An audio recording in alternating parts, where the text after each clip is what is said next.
Pemirsa meninggalkan kebangkitan musik dangdut di tanah air di tahun 2013 kemarin di segmen 2 Celeb on Cam hari ini. Inilah kisah liburan sekolah dan liburan tahun baru ala selebriti negeri ini. Adalah Amelia Nuril Akmarina atau yang biasa disapa dengan nama Amel Carla. Tak ingin membuang kesempatan untuk bisa berlibur bersama keluarga saat liburan sekolah tiba dan ingin melepas penat dari segala kesibukan di tahun 2013. Amel pun menyempatkan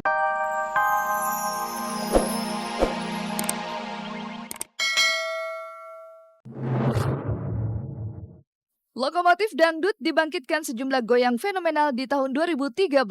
Lantas, apa kata sejumlah selebriti tentang bangkitnya musik dangdut setelah sempat mati suri? Akankah kejayaan musik ini berlanjut di tahun 2014? Seperti apa Amel Carla dan Bastian Cowboy Junior saat menghabiskan masa liburan sekolah?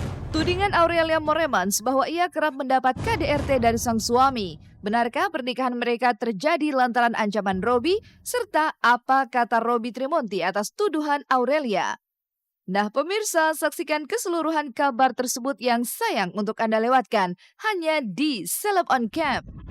Halo, selamat siang pemirsa Global TV. Di akhir pekan ini, Celeb on Cam kembali hadir menemani Anda untuk menyajikan kisah dari publik figur secara mendalam selama 30 menit ke depan. Ada banyak jenis musik di dunia ini yang memiliki sejumlah penikmat dan penggemar setianya, mulai dari pop, rock, hingga musik dangdut yang merupakan musik khas negeri ini.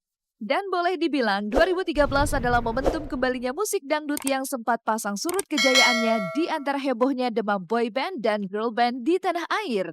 Tapi mungkinkah kebangkitan musik dangdut di tahun 2013 akan terus berlanjut? Inilah sepenggal pertanyaan yang singgah di benak para pelakon musik dangdut tanah air. Pertanyaan yang terasa wajar karena tahun 2013 seolah merupakan episode baru yang menandai kebangkitan musik asli Nusantara ini.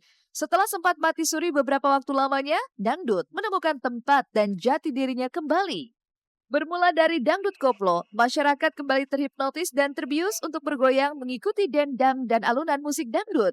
Lalu seperti apa sejumlah selebriti seperti Soimah, Boyen, dan Poati melihat kebangkitan musik yang kembali menjadi tuan rumah di negeri sendiri?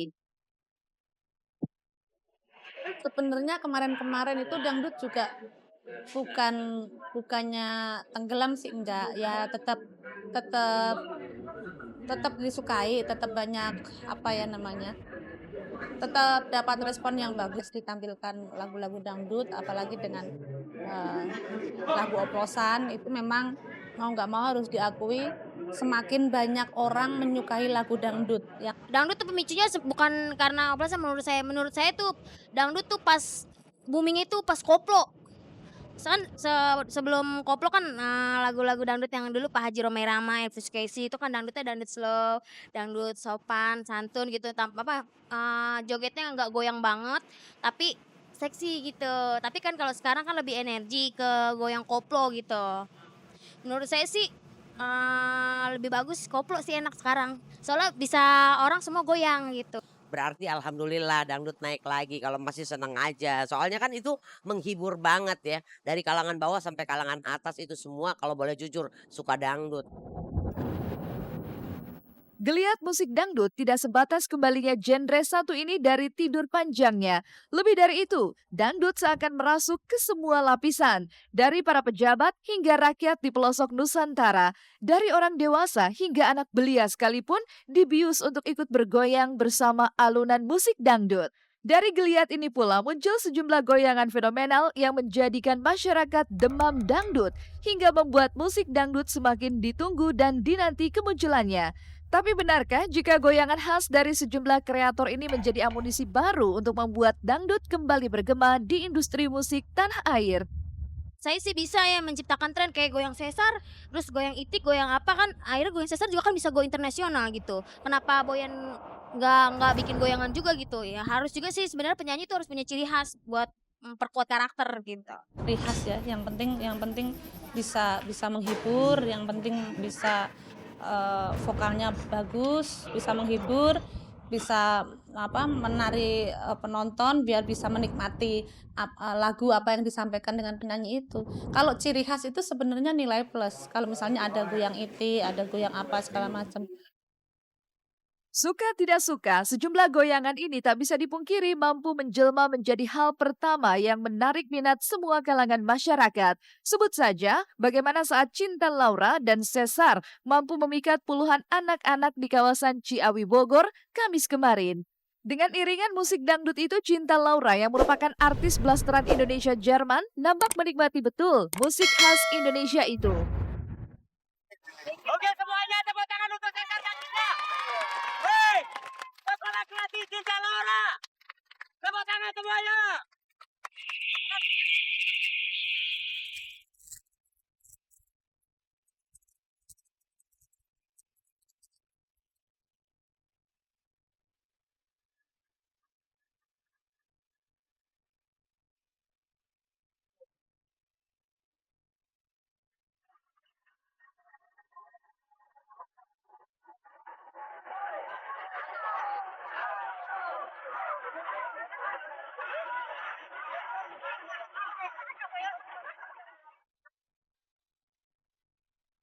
Di balik kesuksesannya, musik dangdut tampaknya masih harus berbenah. Setidaknya untuk menghilangkan stigma negatif yang seolah menjadi rahasia umum di tengah masyarakat.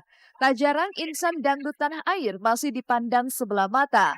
Lantas, apa yang membuat mereka kerap dicap negatif? Apa pula yang harusnya dilakukan agar musik dangdut bisa seutuhnya diterima oleh masyarakat? Sono dangdut itu ya pandangan orang itu banyak yang menganggap dangdut itu negatif. Saya nggak menyalahkan orang berkomentar seperti itu karena apa? Karena memang banyak juga yang membawakan dangdut dengan serono. Jadi kalau ada orang yang komentar seperti itu ya wajar-wajar aja. Tapi paling enggak kita berusaha untuk bagaimana orang nggak berpikiran seperti itu. Itu bagaimana kita membawakan lagu dengan ceria, dengan jogetan, dengan nggak harus berpakaian seksi. Terlepas dari kesuksesan atau stigma negatif segelintir orang tentang musik dangdut, akankah genre ini akan terus hidup dan dinikmati seperti di tahun 2013 lalu? Apa kata Ben Sleo selaku pengamat musik tentang musik dangdut di tahun 2014 ini? Akankah musik dangdut terus berdendang? Saya kira akan tumbuh penyanyi yang baru, apalagi di salah satu stasiun televisi nasional bakal digelar dalam waktu dekat ini adalah lomba nyanyi dangdut di televisi, dan itu berarti akan menunjukkan satu kemungkinan lahirnya penyanyi-penyanyi baru. Akan terjadi perkembangan musik dangdut yang lebih menarik lagi, terutama dari sisi komposisi atau lahirnya lagu-lagu baru, pencipta lagu baru. Pemirsa, meninggalkan kebangkitan musik dangdut di tanah air di tahun 2013 kemarin, di segmen 2 Celeb on Cam hari ini, inilah kisah liburan sekolah dan liburan tahun baru ala selebriti negeri ini. Adalah Amelia Nuril Akmarina atau yang biasa disapa dengan nama Amel Carla. Tak ingin membuang kesempatan untuk bisa berlibur bersama keluarga saat liburan sekolah tiba dan ingin melepas penat dari segala kesibukan di tahun 2013. Amel pun menyempatkan diri untuk bisa berwisata air. Maka seperti inilah liburan sekolah dan liburan tahun baru ala Amel Carla.